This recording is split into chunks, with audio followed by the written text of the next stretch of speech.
short time ago. So a lot of us still have it logged in our memory, but the time is going to come where other things happen. We're going to forget about this, but this should never, ever be. What is the sense and significance of life on Earth,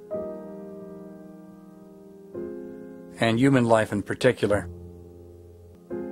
This was George Ivanovich Gurdjieff's question. At an early age, he had realized a high degree of being.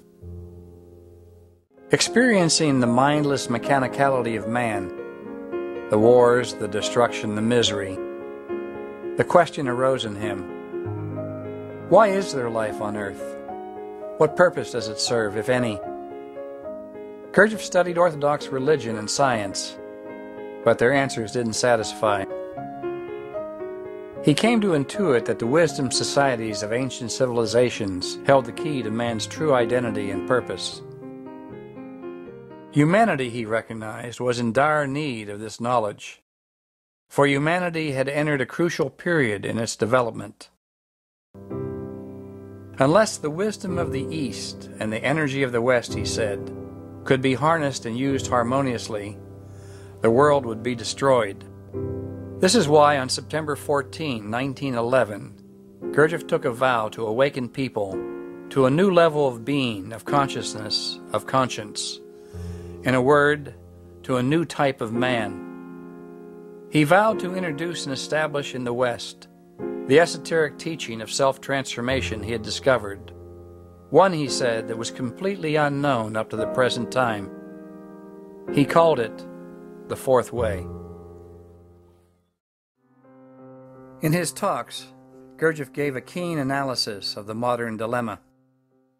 There is a growth of personality, he said, at the cost of essence.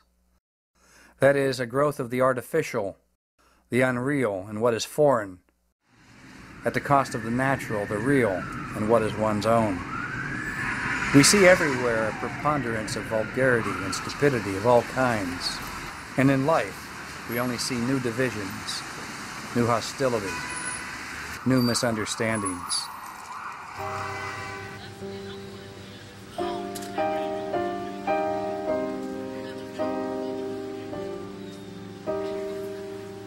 Gurdjieff called this the terror of the situation. To avoid a complete disaster, it was necessary to achieve world harmony as soon as possible. It could not be achieved by politics, philosophy, religion, or any organized movement that treated man in the mass.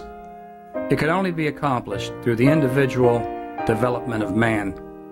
If enough individuals could develop themselves, even partially, into genuine natural beings, each such individual would then be able to convince and win over as many as 100 others, who would, each in his turn, be able to influence another 100, and so on.